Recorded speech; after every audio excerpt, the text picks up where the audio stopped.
I'd now like to introduce today's session on how to assess subjective student outcomes using both quantitative and qualitative data. Determining which subjective outcomes to assess, as well as tips for making credible, valid assertions will be covered, and case studies will be introduced so we can practice, practice using the concepts. So I am now going to hand it over to today's presenter, Jackie Thomas, the Assistant Director of Assessment and Academic Success for Residential Life in the Division of Student Affairs.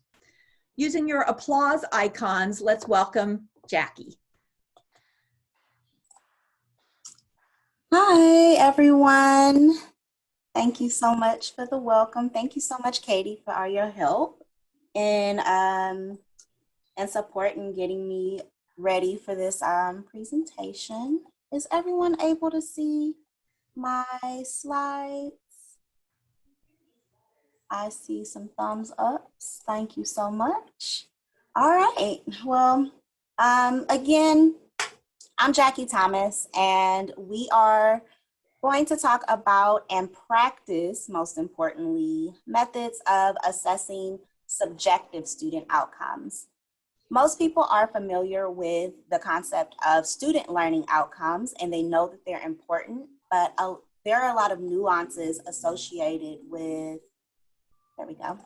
There are a lot of nuances associated with assessing student outcomes as well. And today we're basically just going to talk about assessing it and this particular type of outcome so that we can do a good job with it. So in order to do that, we are going to answer these questions and discuss these topics on our agenda. First, we are going to go over what is relevant from some of the assessment basics, like what student outcomes are, why student outcomes are measured, and what the difference is between the objective and subjective assessment and outcomes. Then we're going to discuss in more detail why subjective outcomes are especially relevant right now and how to assess subjective student outcomes quantitatively and qualitatively. After that, we will look at some examples, and then we're going to do some case studies together. So a few reminders and housekeeping things. This is going to be a hands-on session. If you remember my session from, I want to say July of this year, it was very hands-on, and this will be hands-on as well. I am going to share some different situations where subjective student outcomes need to be assessed. And then I'm going to ask you for solutions. So I have some thoughts on some of the material, but I don't have all of the answers. And I think that typically in higher ed, we do our best work when we do things together. So, and I also recommend that whenever you are doing assessment, if you can do it with a team and not alone, that also makes your assessment stronger. So building those assessment teamwork skills today. And then second, we'll pause occasionally for questions, but feel free to enter questions into the chat. And actually, let me get the chat up so that I am able to see them. Okay. So there's always been an interest in how the various aspects of the college experience has affected students. This has looked like oral recitations and weekly disputes or debates that faculty encourage students to participate in as early as the 11th century. But the current style of assessing the college student experience is credited to Aston's work that he started publishing in the 70s and refined, excuse me, has refined since then, but I think a lot of what we use from Aston today was published in the 90s. What you see on this slide is his IEO model. So that's inputs. Those are the things that students come to college with, as well as the things that colleges make available to students. and the environment, which is the college experience, and then the outputs, right? That's the value added. And that's really what a lot of higher ed assessment is right now. It involves determining the value that students are getting from the college experience, and more we're using research methods. So we'll talk more about that a little bit later. So when you go about assessing outcomes, I have some general assessment reminders, best practices reminders. When you go about assessing student outcomes, you first want to figure out why it is that you are measuring these student outcomes. You want to keep in mind that assessment should always have a purpose. And I say this in every presentation that I do. It's not okay to collect data for the sake of curiosity. And it is unethical to collect data and not use it to improve the experience of the individuals who stop to give you the data. It is very common for a lot of us on college campuses to want to assess how we're doing in terms of whatever the salient topic is at the time. And right now, the words that we're hearing a lot probably are engagement, belonging, diversity, inclusion. And you want to keep in mind that most outcomes associated with these salient topics are subjective, and assessing them can be tricky. So that's what we're going to talk about today. But just make sure that, as always, you have a purpose associated with your assessment and that you use it in order to improve your practices.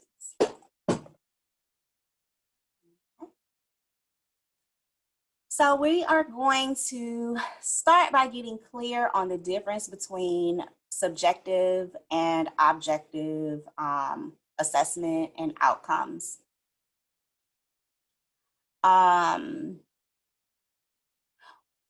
Objective student outcomes are the things that you and other people can observe students doing and arrive at the same conclusion every time. Objective assessment inquiries typically answer questions like, are students using my office's program or service? Are students matriculating, or are they learning, right? And these types of questions can be answered using more objective evidence, often quantitative data. And examples of that are the number of appointments students had with an advisor. That's not something that can be refuted, right? The number of students who complete their degree programs on time or matriculate from their second year to their third year, which is often when stop out happens, we know. We can look at the number of students who need some type of intervention, such as support from our Title IX office, or roommate mediations in residential life, or maybe students need to work with a case manager or a mental health counselor because they've been impacted by some type of racism or discrimination on campus. We also can look at the number of events that an office makes available to a student. We can look at how often students attend classes, wait times in order to get to their appointments or have a chance to talk to like their financial aid counselor, the number of emails that we send out to students from our individual departments. And we can do like a training and see how many students can correctly identify the definition of something like diversity or engagement. So all of these things give you irrefutable evidence of what students are experiencing and achieving. Now, when you look at subjective outcomes, these are the phenomena that multiple people could observe and potentially arrive at different conclusions. And when you're doing subjective assessment, you are trying to answer questions like, have we helped students develop leadership skills, or have we helped them develop life skills? Are students engaged? Do they feel like they belong? or have we helped them develop an appreciation for diversity? So those are those big questions. And objective evidence or our quantitative data or our metrics can sometimes be used to help us answer some of these questions, but often you need to collect a different kind of data that takes sometimes a little bit longer to get. It can be there can be a few more steps in analyzing it. And frankly, it's usually less conclusive than we met our goal of having 500 students visit our office, right? And then there are also some important considerations you want to make before you report your subjective student outcome data. So that begs the question that if data on the objective outcomes are considered irrefutable evidence and data on subjective outcomes can be a little more complicated and a lot less definitive, why does anybody bother assessing subjective outcomes? And I want to give our participants a chance. Feel free to unmute or type it in the box. Why do you think we even bother if we could potentially get other evidence that is very conclusive and direct? Well, I'll jump in because I have a feeling that this session was scheduled because I requested it. My program goal is to increase student sense of belonging. Oops, I'm sorry. So we have to measure that because that's exactly what we're trying to do. Yep, absolutely.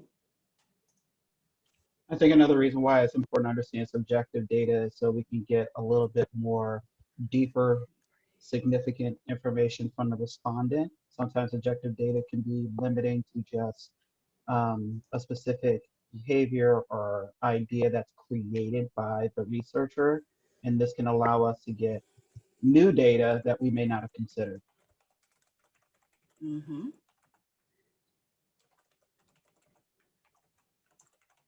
So I'm seeing in the chat, let me make sure I don't miss. Oh, wonderful. So in the chat, I see we want to see feelings, how people are feeling. In the performing arts, there are many ways to approach the same issue and demonstrate application of skills. That's absolutely true, I'm sure, for the performing arts, but also a lot of places as well. Maybe asking people, no matter what they say, we have a chance to engage with them. By asking people, we have a chance to engage with them. I think about that a lot, and that is actually one way that I am able, I feel, to help my department with certain things is by having the assessment remind them that, hey, my department does all of these things. Are you interacting with them? And I think sometimes just the wording of my questions and the structure of my assessments really do help remind students that, you know, my department has all of these things available and that we're really trying to help them. And then, you know, when you ask questions about like, what's your experience been like, they have in mind like, oh, you all do all of these things, right? So I really like that, Roseanne. Disparate impact on different groups, absolutely. Absolutely. Because subjective outcomes support objective successes. Yep, we measure what's important. We're going to talk about that some more today too. Some of the critical thinking skills we're cultivating can also lead to different conclusions or develop new methods of collecting data or analyzing it. Yes, I think there's a lot of movement right now on just how to do assessment for higher education institutions, whether it's student affairs or academic affairs. And there are entire conferences just on like how we're doing assessment and sharing how we know what we know, and how we're doing and how we're defining success and all of those things. Support our students' mental health. Absolutely. Go deeper and find new insights. Yeah, so thank you all so much. The things that I would add to that is that when you are looking at subjective outcomes, you are able to acknowledge things that are multi-layered and complex. And I think a lot of the comments that you added definitely point to that. And there are a lot of reasons you can't just ask a student like, hey, are you engaged with our campus community? And use that as your only data point. Oftentimes the way that we look at engagement in my department may be different from how another department looks at engagement. And also students don't understand those types of terms. So you often have to really break down what you're wanting to have students achieve or do or learn. And I think a lot of our comments also alluded to the fact that subjective outcomes assessment allows you to tell a fuller story. So when you're counting things or testing students for factual information, you're never going to figure out what their perceptions are, what they value, if their emotional maturity has increased as a result of participating in your program. And then finally, we're going to talk much more about this a little bit later, but most of our leadership has signed us up to do this type of assessment, right? All of our mission statements for our departments, for our institutions, for our divisions, use terminology like student success and belonging and inclusion and engagement. And in Res Life, like we hear a lot about things like, are you able to balance your needs with the needs of the community that you live in? So those are the types of things that I think about when I think about why we spend so much time trying to figure out how we're doing with these more subjective student outcomes that we're hoping to affect. Okay.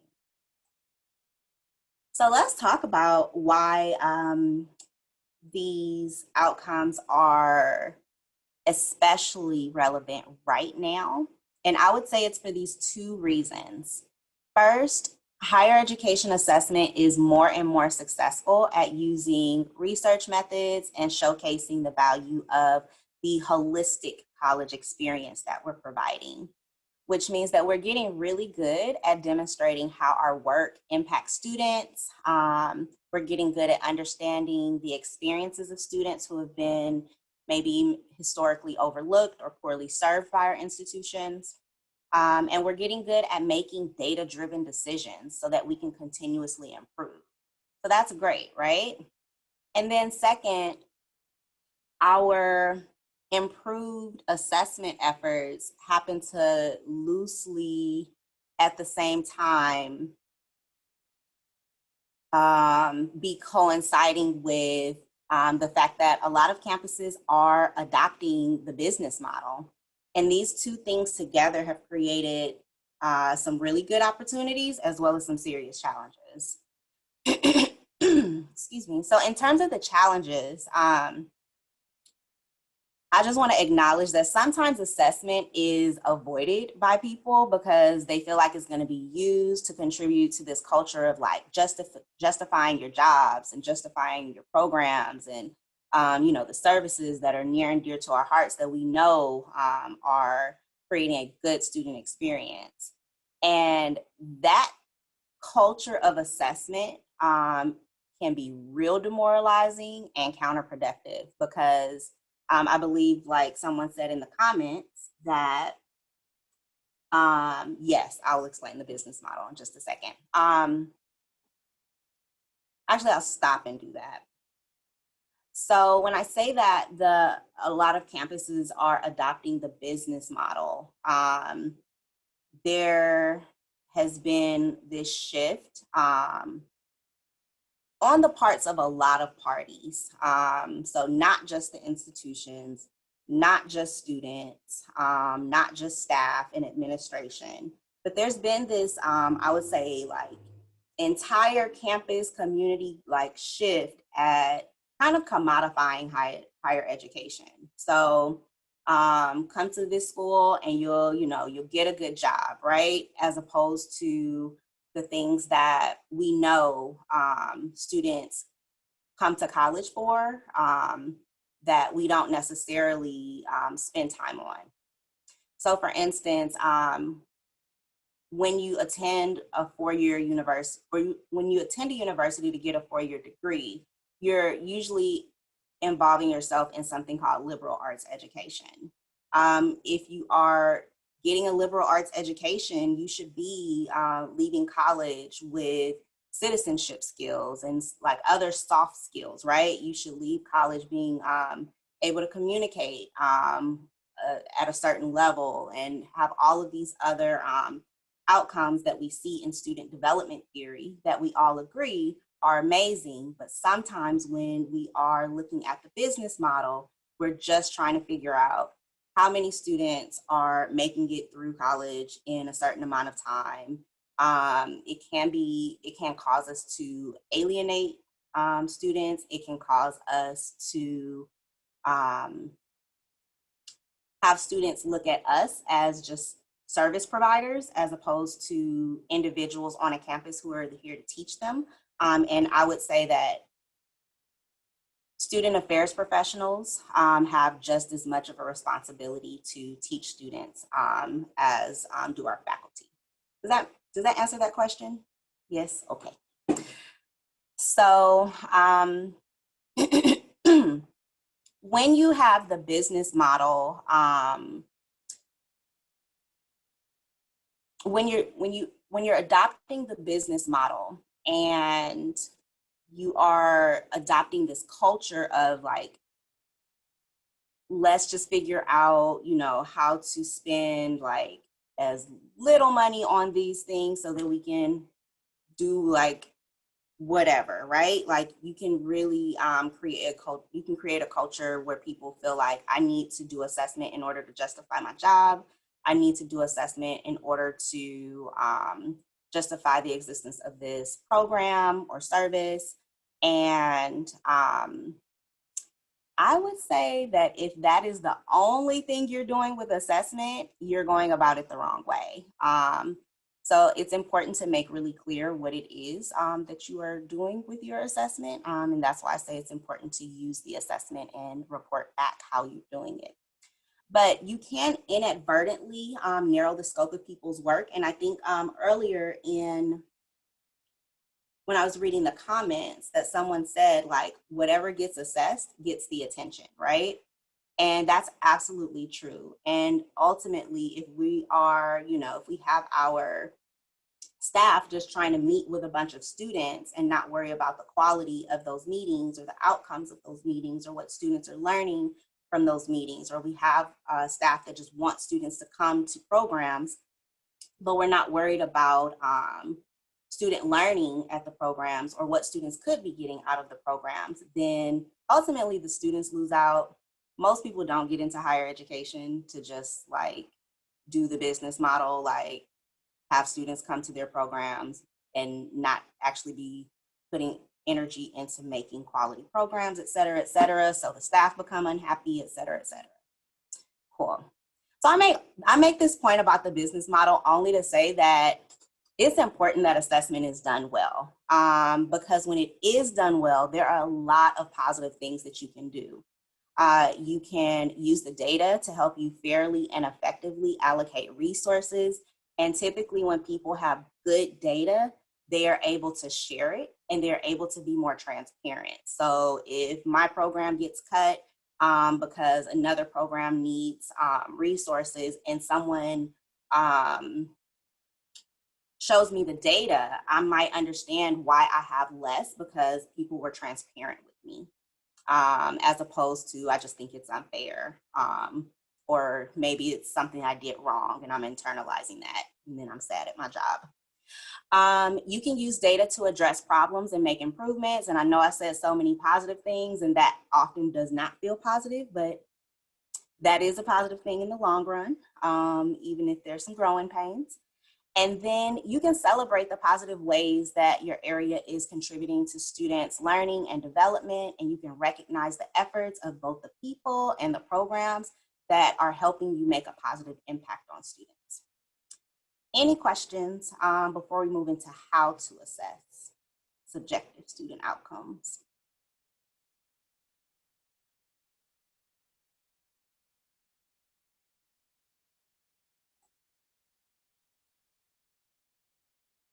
Okay. All right. So when you are assessing subjective student outcomes specifically, there are a few things that you need to do to make sure that your assessment is accurate. First, you want to define everything. You want to clearly define the subjective outcome, and I would recommend you start by brainstorming what things are indicators of success and non-success. Indicators are basically statements that explain what it would look like if you met your goal. I would also recommend that you take the time to figure out what it would look like if you didn't meet your goal, or if you halfway met your goal, and try to operationalize that a little bit on the non-success side a little bit more, because sometimes we set a goal for ourselves and we make really good progress, and we are not able to celebrate that progress because we didn't think about what maybe partially meeting our goal looks like. But again, indicators are statements that explain what it's going to look like if you meet your goal, and they are quantifiable and measurable. From there, once you have brainstormed about how you're going to define the subjective outcome and what your indicators are going to be, you want to list all of the things that your area does that contributes to that outcome.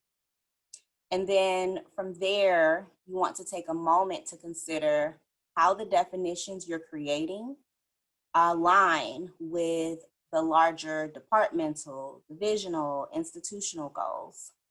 And this can help you ensure that you're on the right track, and it can give you some direction as you are settling on definition and indicators. So that's the process of just getting things defined. You want to make sure that the subjective outcome is very clearly defined, and you want to identify some indicators so you would know what it will look like when you're successful and how you can quantify and measure that. And then a little bit more about how to create quantifiable subjective outcomes. Yes, and we're gonna both talk about it and do some of it together a little bit later, but I typically look to make things SMART goals. So you wanna make things specific, measurable, attainable, I always forget the R, and timely. I forget what R is. I don't know if somebody can put that in the chat.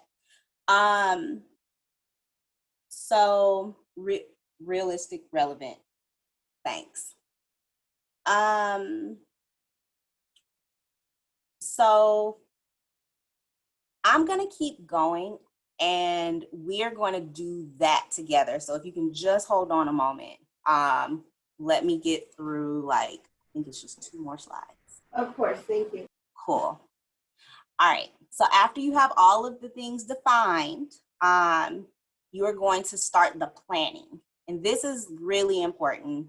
You want to determine what data you need to assess the subjective outcome. You want to look for data that you already have or can get from places like databases, your website and social media analytics, assessments you already do, et cetera, et cetera.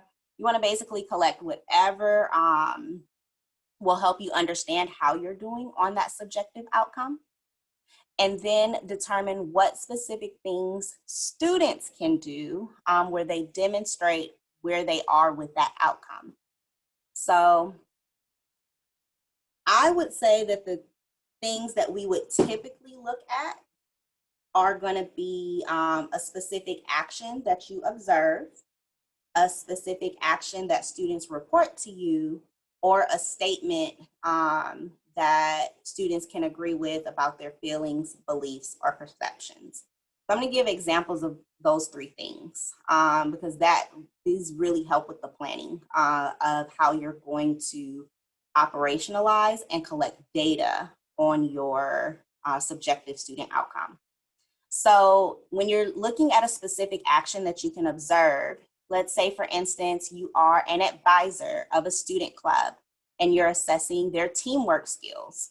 You might do an activity where they practice how to step up to give their ideas, how to step back to let others give their ideas, and then work together to combine their ideas or pick the best idea or whatever to move the project forward. And then after that, you've done your activity with them, so you had your intervention, then you attend some of their meetings to observe how well they work as a team. And you could also do things like keep track of how many conflicts come up throughout that year as a result of, or maybe not as a result of, how many conflicts happen that year that emanate from lack of teamwork and teamwork skills, and the intensity of that conflict, right? Maybe it takes less time to resolve conflicts amongst this club because you establish some common language at the beginning of the year. All right. In terms of an action that students report to you, let's say you work in an academic support office and your office has emailed out tips to build effective study habits. And they have posters everywhere, and you're just doing this big education campaign on what it takes to effectively study at UC Berkeley. So later on in the year, you might ask students in a survey if they've read the emails and the posters and seen the campaign, and then whether they've used the study tips. And then in terms of a statement that students can agree with about their feelings, beliefs, or perceptions, this is the one that we typically do in surveys, but we can also do it in focus groups and interviews with students. So for instance, if you are working in an international, let's say you're working with an international student office, and you're getting students to be engaged, you may ask students in a survey if they feel welcomed on campus. And you may also ask the campus, as they are sending out a survey, to ask if students in general feel welcomed on campus, and then ask them to pull your data specifically for your students so that you can compare how your international students are doing to some of the domestic students. Okay, so those are examples, and we're gonna get much more into that soon. So we've defined our outcome, and we've defined the indicators for the outcome. We have a plan on exactly how we're going to get the data to show how we're doing on the outcome or gauge how we're doing on the outcome. And next, we're ready to collect all the data sources. So what I recommend is collect all your data and gather it all. And then I recommend analyzing your individual pieces, but then taking a step back to review it all together and understand the story and ask yourself which data points agree with each other, which ones contradict, so that you can effectively tell the story. We'll come back to reporting a little, actually no, we'll talk about reporting now. Because reporting is the last thing. So finally, you want to make sure that you package your report so that the definitions and indicators are clear. And I say that because you're probably going to need to add much more description in a report where you're reporting on subjective student outcomes as opposed to a report where you are reporting on objective assessment projects. So be ready to explain, like, this is how we have defined engagement. These are the things that we are looking for students to be able to do if they feel included in the campus community, et cetera, et cetera. All right. And then lots of tips and considerations as you move forward.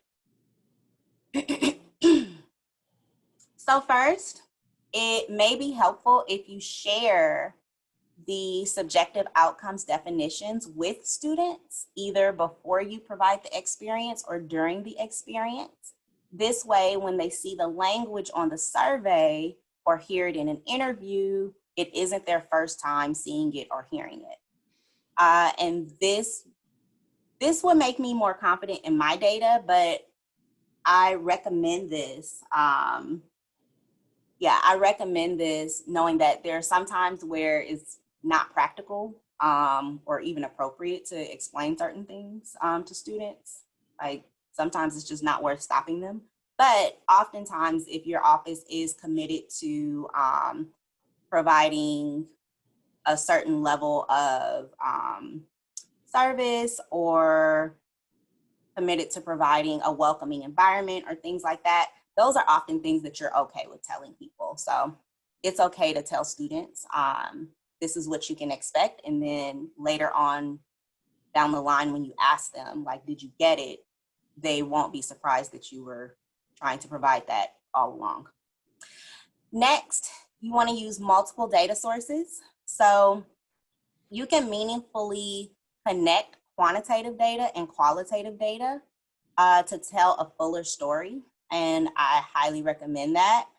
This establishes a lot more certainty with your results, and research methods, courses and textbooks, they call this triangulation. Another word from research methods, courses, and textbooks is member checking. So this is basically when you ask your participants, after you have interpreted, like analyzed and interpreted your data, you ask your participants, is this correct, right? Is this a good interpretation of, or do we understand your experience? Do we understand what you've learned? So those are good things to do. I'll come back to that other point. When you're building assessment tools, those are likely to be surveys or interview protocols. You want to look for sample survey and interview questions. I will very often just Google things. We are also a campus labs campus. I don't know if the academic affairs side of the house has it, but student affairs, we all have campus labs. And in campus labs, there are all of these surveys that other campuses have included into this database. And you can go in and look at their surveys, and it's really helpful.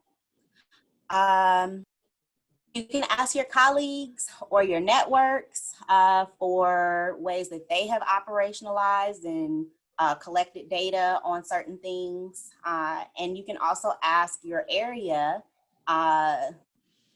I have been in my position for a year, so sometimes I don't always know like the history of what's happened in the department. So sometimes it's helpful to ask individuals in your area if there are any surveys or interviews that were done in the past that you can dust off and make use of.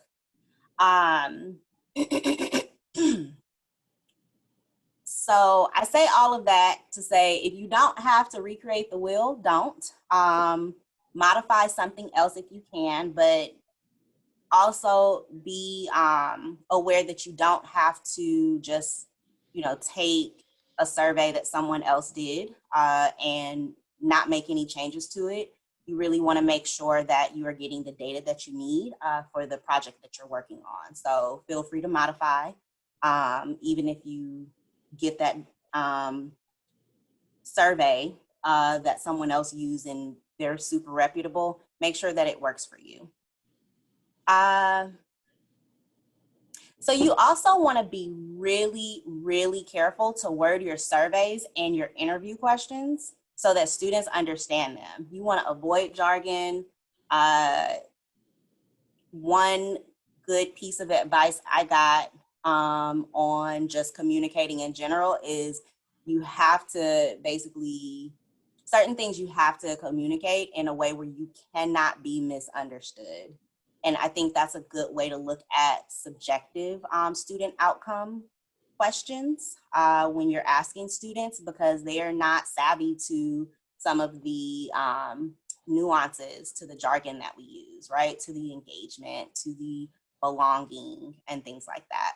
So you have to ask yourself for every question that you ask them, is there a way that they could misinterpret what I mean? That will save you a lot of time and heartache later on. We'll talk about heartache later on in a minute. And then you want to consider doing a pre-post survey or pre-post observation, pre-post interviews with students to figure out what their baseline was and how they've grown. And when you can, pilot your assessments that you build or modify. I was listening to some like conference presentation about assessment, and the gentleman basically said, like, a lot of the times in student affairs and other places in higher ed, we have really amazing access to students, and it's really worth our time to ask like a small group of students if they can take a survey and give us feedback on anything that didn't make sense before we send it out to 30,000 students. So keep that in mind. Next, you want to bite off chunks and do what makes sense. You may decide on 5 indicators, but only assess 1 or 2 a year because that's your bandwidth. You may also decide that 4 types of data would be ideal to have. Maybe you want the metric data, the survey, the focus group, and you want to do some really deep document analysis of, you know, students' contracts and how we've advertised certain experiences to them. But you may only have the bandwidth to do 2 of those in the year, and you'll just have to make some judgment calls on which 2 are most important. Just do what makes sense and get help from other people if you can. Know that this is an iterative process. When I was talking about heartache a little bit earlier, when you're doing assessment, you're going to overlook a detail that would have resulted in an important change. You're going to forget to add something that you really wanted to put in there. You're going to word something wrong and question your data, or word something wrong and your data may not be as useful as you hoped it would be. Just take notes on what can be improved next time and try to forgive yourself. Keep in mind that qualitative data, including open-ended survey questions, can take a while to analyze. Be sure to only collect what you have time. And I would say also expertise, but it's hard to know what you don't know. Be sure to collect like what you have the time and expertise to analyze and use. And if you're not sure about qualitative data, analysis and reporting, like there's lots of resources out there. And then there are also awesome people on campus, like in CAN, who can consult with you. And remember also, it is unethical to collect open-ended responses and just like mine them and hunt for quotes that you want to use for your reports and website. So actually do analyze that data and use it to help the students. And then finally, reporting nuances. So be careful not to claim causation, especially when it's not appropriate. And again, this is one of those things where it's hard to know what you don't know. So reporting might be a great place to consult with others if you haven't done this type of reporting, assessment and reporting before. Typically, students have multiple opportunities to work on a skill, refine their views, or feel connected, welcomed, engaged with the campus, right? So when you report, you have to be sure you make room for the possibility that the student benefited from the other interactions, right? The informal interactions they have with students, the formal interactions they have with staff, faculty, the classes and programs they've been a part of. Like usually when we're looking at subjective assessment, subjective student outcomes, we are not the only provider and service and program on the campus that is helping students with that area. And then of course, don't just report the data that makes you look good. Report all the data that you have. So we're about to get into case studies, but I wanted to offer these resources. This is a graphic on SMART goals. Realistic, relevant. Yeah, they're both really important, right? But this is a graphic on SMART goals. So you can do that in a nutshell. On the right, the graphic is Bloom's taxonomy. That can be really helpful. I like Bloom's taxonomy for some things, not for everything. I always say that alignment is super important. So UC Berkeley's strategic plan is there. And then there's this student development theory cheat sheet that I like to use a lot when I am doing things. So I don't think you can just click on the screen and get to that, but oh no, everyone has access to the slides. Okay, cool. So this is a good time for a question break before we move into examples and then case studies. Is there anything?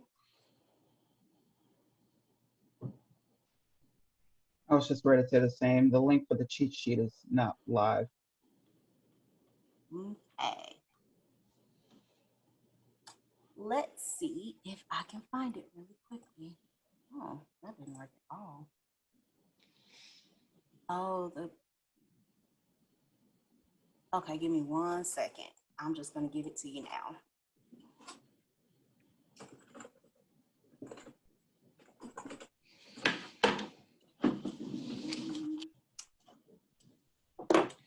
Sheet and this one. This is actually much nicer than the one that I usually use. All right. Cool. Can everyone see that? This is from Wichita State, Wichita University. All right. Okay. We're gonna move forward because typically around 11 o'clock, people need to go. So let's get some of these examples and case studies in. So these are, I have 2 examples from the University of Kansas's impact report. And this first example is from the Student Programs Office. And this is what they reported in terms of their assessment on students' leadership development. So what you'll see here, I highlighted in yellow what they were doing in the middle. I don't think I have a pointer on here. What they were doing in the middle. So they're using qualitative and quantitative methods to assess the learning resulting from student leaders' participation in the training workshops. And they give us these data points. 95% of students agreed that they reflected on their own identities and how it impacts their leadership, and so on. And those are great numbers also. Everybody wants to have a report like that, right? And then they have this really awesome quote on the side, which gives information above and beyond. Like, not only does this quote support the quantitative data you have there, it actually really paints a picture of what students could be, what each of the leaders could be getting out of their experience with working with this office. So the student said, I've gained indispensable leadership experience. And at the bottom, they talk about how they have a community of people that they consider to be family. I love this report. We'll move to the next one. Okay. So this is a very multifaceted report from their housing office, or housing and residential life area. But housing and residential life, I know from experience, is a very multifaceted operation. So they have a whole lot of information here, right? They don't have just one program that they were able to kind of triangulate by using multiple sources. They had a lot that they needed to say, and they had to do it quickly because they don't give us a lot of words on these impact reports. So the first part is the first report here gives a narration of how their new student leadership structure decreased competitiveness and increased engagement. So I just highlighted this last sentence that said, with these changes, program boards and AURH were more complementary than competitive, and all student groups experienced an increase in resident engagement. But I had questions, right? They didn't provide any other information other than their observation.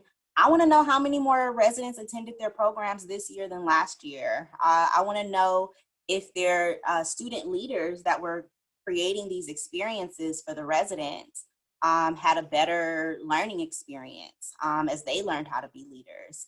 I want to know if they collaborated more. Did they collaborate on like 10 more programs this year than they did last year? What happened, right? So there's a lot of information that could have been given. However, I understand because they had to give 3 reports in this on this one page. The second report, which is under the area that says by the numbers, what jumped out at me here is that this report tells us how many first-year residents returned over the last 2 academic years. And this is always an important question for housing, right? We want the students to have a good experience. We want them to come back. But what caused this change, right? There's been an increase. Are the students more satisfied with their experience? If so, what part of their experience? Are students feeling safer on campus? Did they implement some other assessment data and make some changes and improvements, and the students are happier? What happened? And then this third report, the residential curriculum assessment, says, I'm going to finish this part. The third report assesses their residential curriculum, and because I'm looking for subjective student outcomes, like this was my favorite part, right? But I also am wondering what other data we think could have made this section stronger. And I want to invite you to put that in the chat. So we're looking at the residential curriculum assessment, and the goal that they stated is to gain an understanding of the learning that takes place for their first-year students. And they have some numbers here about what students were able to achieve. So what other data could they have provided if they had more space to make this section a little bit stronger? I just put this in a chat, but one thing that caught my eye is whether or not there was a pre and post implemented to measure if there was any change in how they can explain their social identities, or that could be really useful in just understanding what the baseline was. And then this other point about, it's great to hear that they were able to describe strategies for their academic success, but it's another thing to clarify what were success strategies. Yep. What did you do to help create this, create these outcomes for students? And how did you get this data, right? I don't know, I don't remember if it said if this was like a survey or what, but how many students participated? What is the baseline? What's acceptable? Anything else? What could have made this area stronger? And just FYI, after this is all case studies that we're going to be doing together.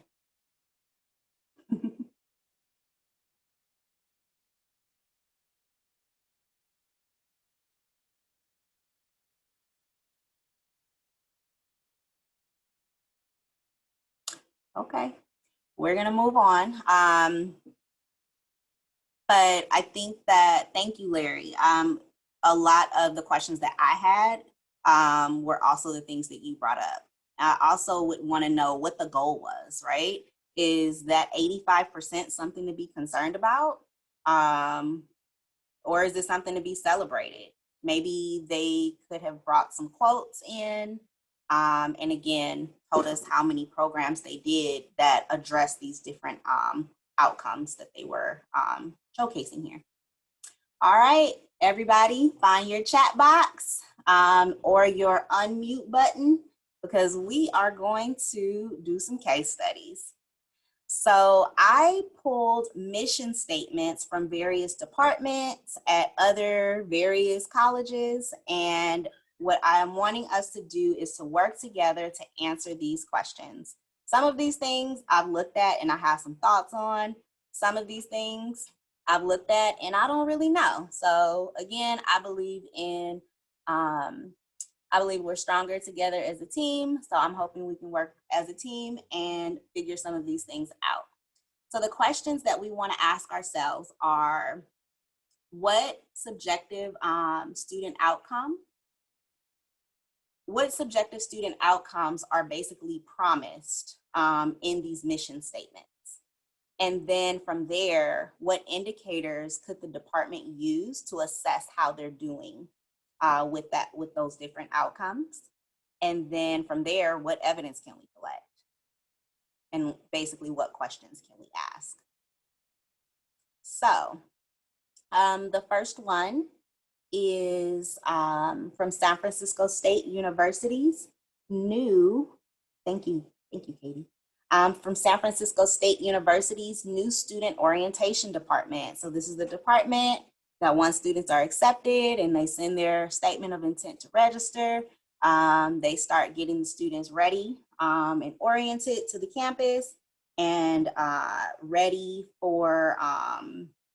to just succeed and have a good experience and integrate into and transition into the community.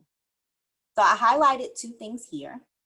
First, they are looking to help students successfully transition to college life. And then they're also looking to promote open discussions about the expectations and perceptions around the campus community. So, what are those student subjective student outcomes, and what indicators could we use for them?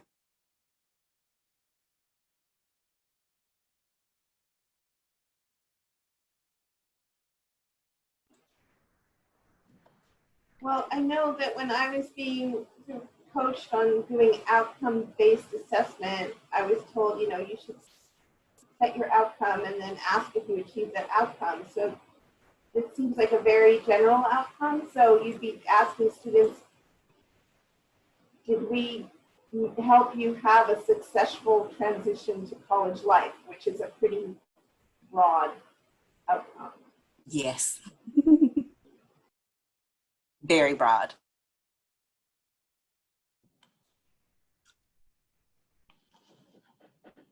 There are things that you could measure about the successful transition to college life. I mean, like how well students do, at various points during the first classes that they take in college. And then this part about open discussion, whether you have discussion forums and then how students feel about those discussion forums. But I agree, and especially the mission statement, which you haven't gotten to, is extremely vague and hard to pin anything specific on it. Mm-hmm. Yes. But a lot of our mission statements look like this, right? And then you get a assessment professional that comes in and we're like, okay, how exactly can I help you? And you start trying to nail things down. I saw a raised hand. Is it Hi, this is Francesca. I'm the one who raised, I wasn't sure if we were supposed to raise hands in the participant thing or not. So a couple of things. One is the Career Center has two kind of things that they want to measure. One is their own ability to prepare, right? Like what kinds of things do they have in place that they believe are preparatory to somebody else? And then on the back end, it's like, what proof do they have that students feel prepared, are prepared? And I think that's always one of the big challenges with the mission statement and going to student assessment within a class situation. There's a parallel with us. Sometimes educators ignore they confuse the goals of the class with the learning outcomes, right? So I always used to coach, and I currently coach the instructors in FPF to say, your goal is why you put this class together in the first place. I'd like to present this kind of stuff. And then the learning outcome is what you believe students should be able to do after 15 weeks with you, right? And once I do that, I find even the verbs they use shift, right? Because they start imagining the students after 15 weeks. But just for my own teaching, I used to teach a class called music appreciation. And so it drove our assessment folks at USF crazy. How do you assess appreciating? And I was like, I don't know, it's the name of the class that was set by the academic senate. So I found that the learning outcomes, even though I joked everybody was learning outcomes loco, it became really helpful, because if I could imagine what I wanted a student to do after 15 weeks with me that they couldn't do before they met me, it opened up all this stuff. What kinds of assignments I had, which ones were subjective, how I told students I'd be assessing them, etc. So sorry, that was a lot, I know, but like your presentation has brought up so many great things. So that's where I'm at.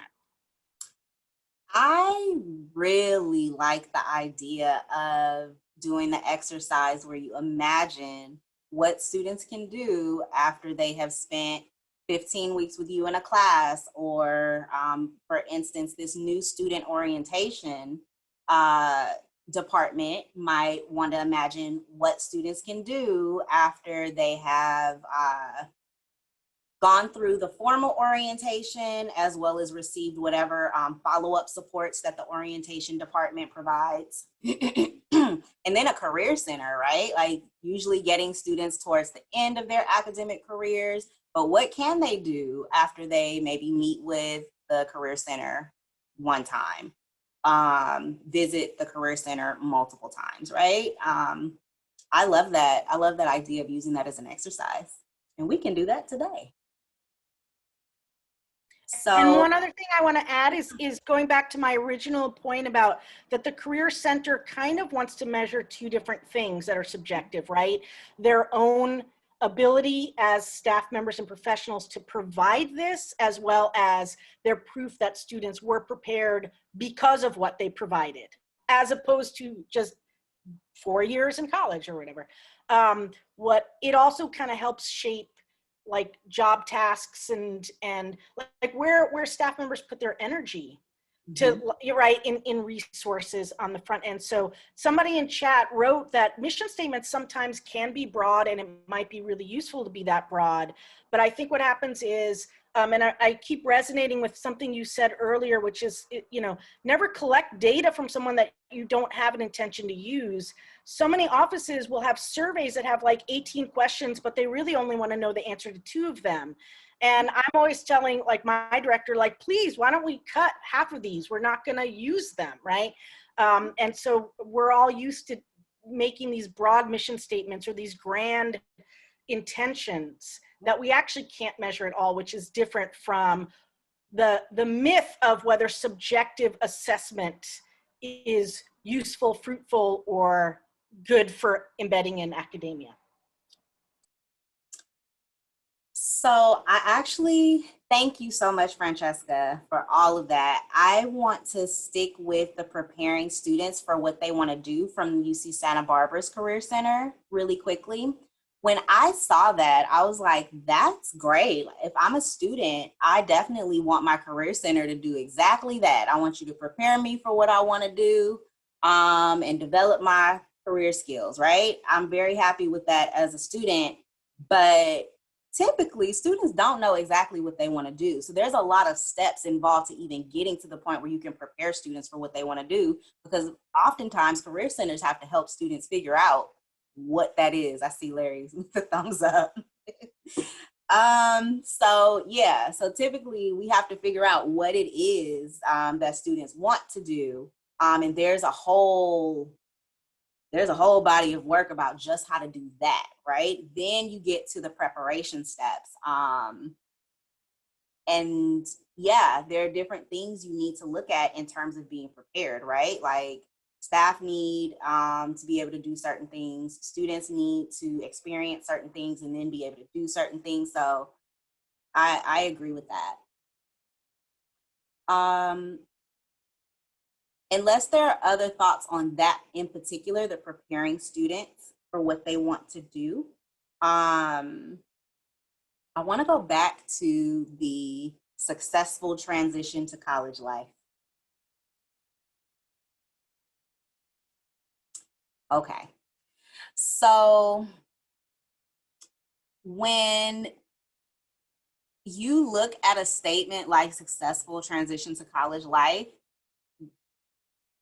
you all hit the nail on the head right away. This is a lot to assess because you have to figure out how to support students holistically, since the types of transitions that you're trying to help them with aren't being specified.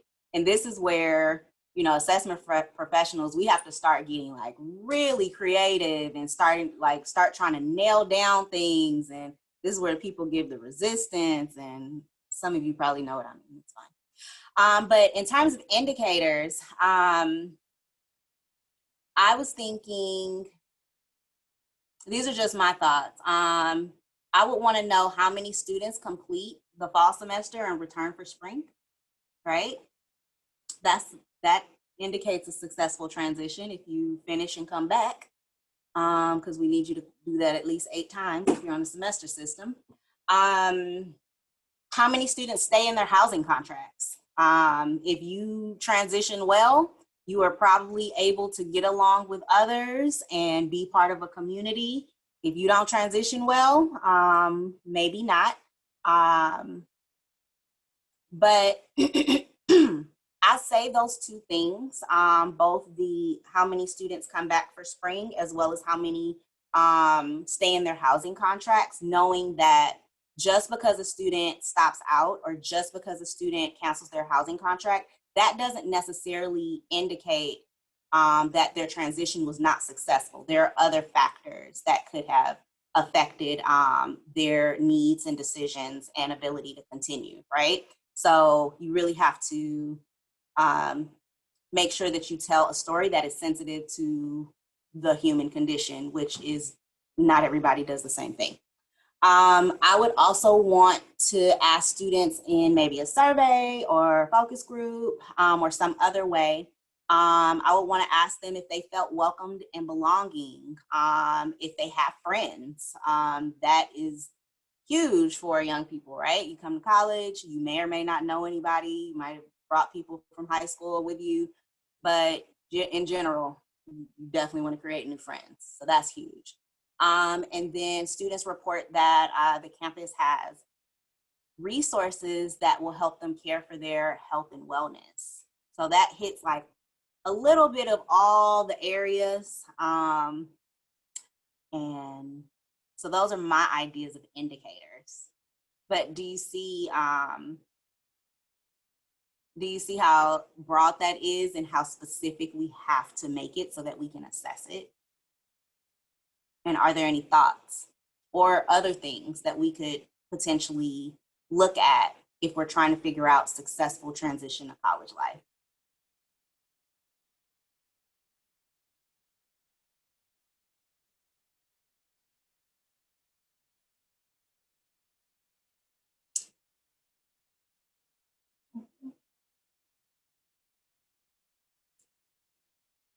Okay, let me make sure I didn't miss anything in the chat. We have just a couple. I don't think I missed any. All right. Maybe I could bring back my question from earlier in terms, because you said one of the things you would want to look at is, do the students feel welcome? Mm-hmm. other than asking, do you feel welcome? Do you feel like do you feel like that's the effective way to do it? Are there other sort of more indirect ways to do it? That's a great question. And that is in part what you can do during your defining exercise and planning exercise. So yes, there are times when students will know exactly what you're talking about.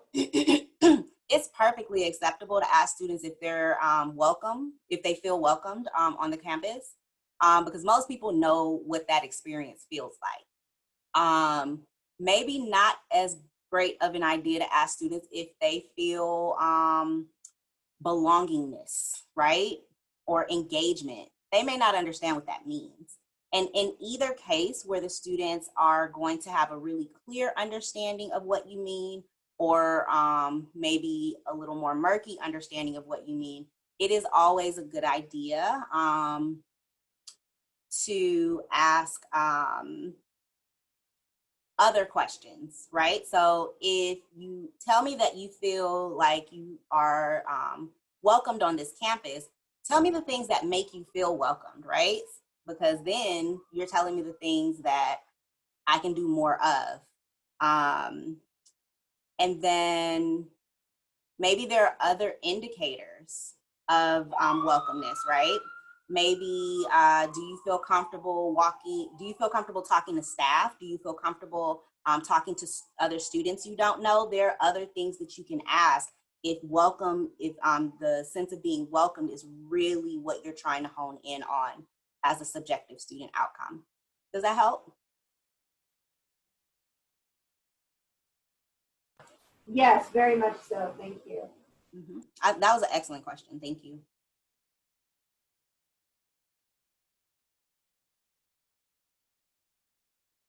And then I also want to just acknowledge that example in particular. I am very lucky to have inherited an amazing data set for an amazing survey that my department has been sending out the last couple of years.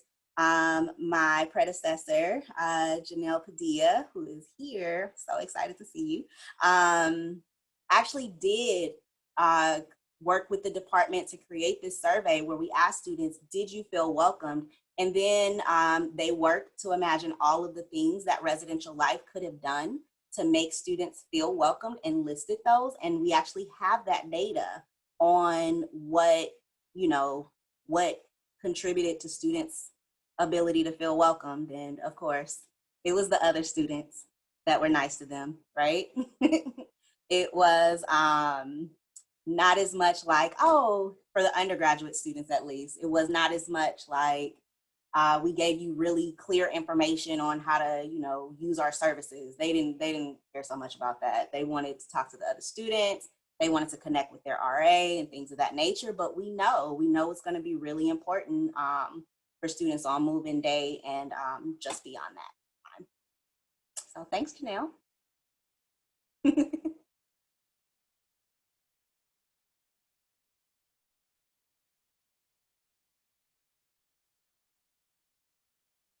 All right, we're gonna move on to another one. So there are two on this slide as well. This is UC Riverside's Academic Resource Center. This place is awesome. If you do any type of academic support work, you should definitely look them up. They're doing amazing things at Riverside. I used to work there, loved it so much, what they were able to do for students, or at least I used to work at Riverside, not at the ARC. And then San Diego State University has an educational opportunity program, and they have some things listed in their mission statements. So maybe we can practice with this last one.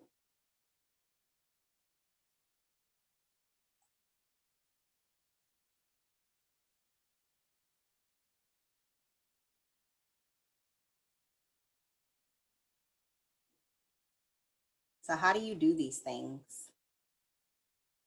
Empower students to grow intellectually and personally.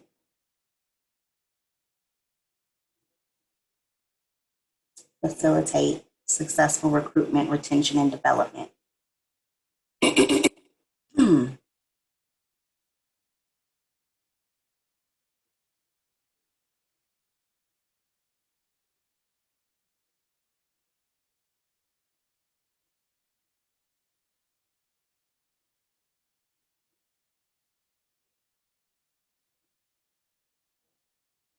Yeah, thank you, Zach. Pre-post assessments, pre-post surveys on awareness of a self-identity.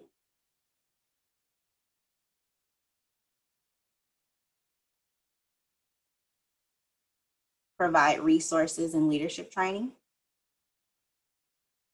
to empower students. Yeah.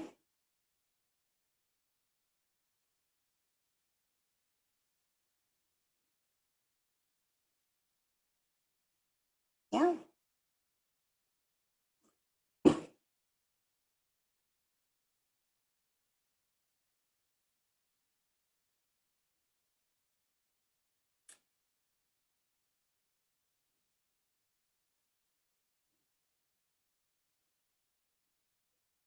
Yes.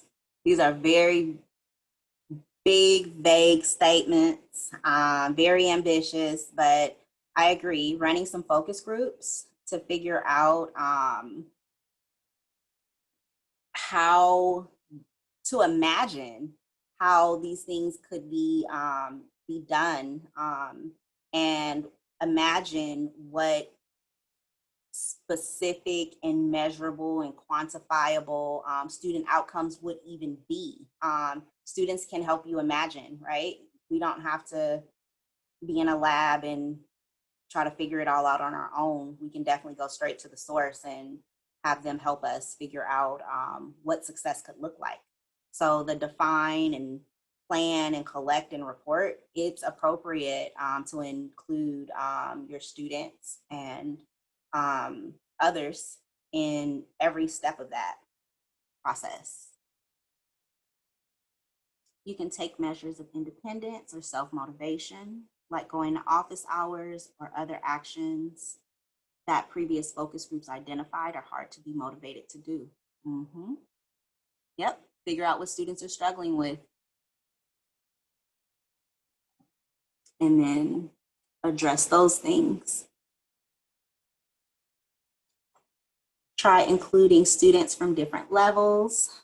The protocol for the FG would have to be precise. For the focus group, would have to be precise and allow them to take the reins.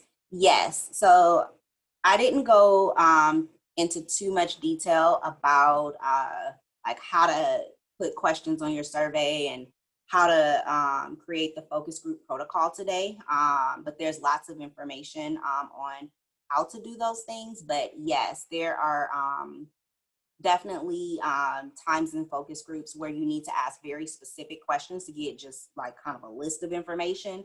And then there are times when you need to ask really broad questions and just see what comes out for the students so that you can really get a feel for just, you know, where they're at so that you can meet them where they're at and help them get to where they want to go. And students can also help you in figuring out what those goals are for them and probably should be involved in figuring out what their outcomes would be. Students' participation in clubs, orgs, especially for URM and first gen students. Francisco, I think you are alluding to San Diego State's EOP program.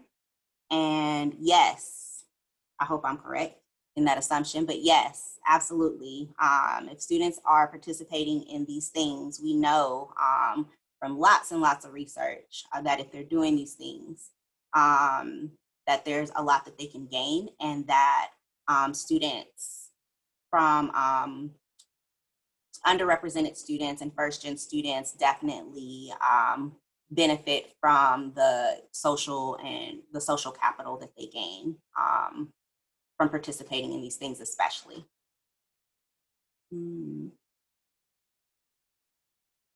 Yes, that's a very good point. Because we all report to someone else is really also a great idea. Not only ask the students, but to ask your boss, what does success look like, right? And then paint those things for your department. Okay. Anything else? We have about 5 minutes left, and I just want to leave time for any questions.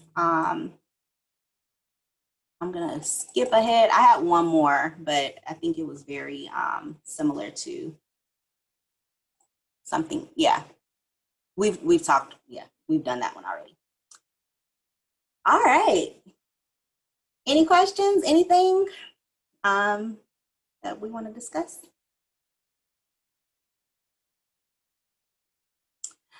Oh, that's a great question. Preferred qualitative text analysis platform. That would be my student staff. I'm kind of kidding. So I typically do my qualitative analysis manually. My team has worked to create kind of a system for how we'll do it when we have open-ended survey data.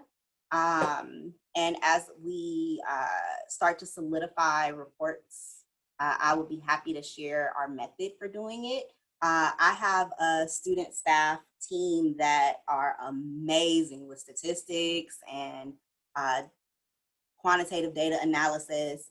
And they are also very capable of the qualitative data analysis, but I thought that we would benefit from having a system for doing that, so we just created that. There is a program called QDA Minor that I am interested in learning, but I understand that that learning curve is pretty steep. So I'll get around to it, but that's the one that I have my eye on right now. I hope that answers your question.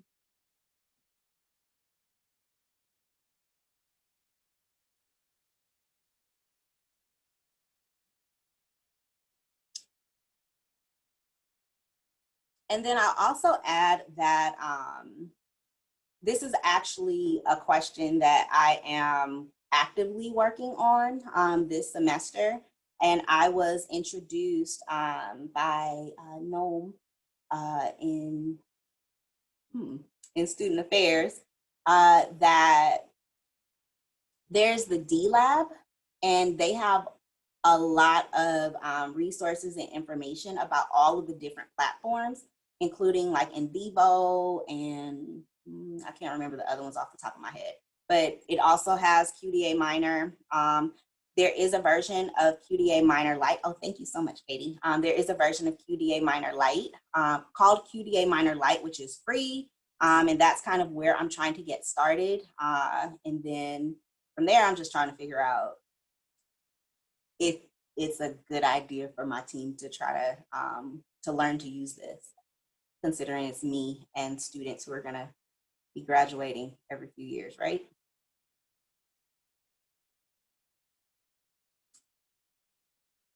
All right, anything else?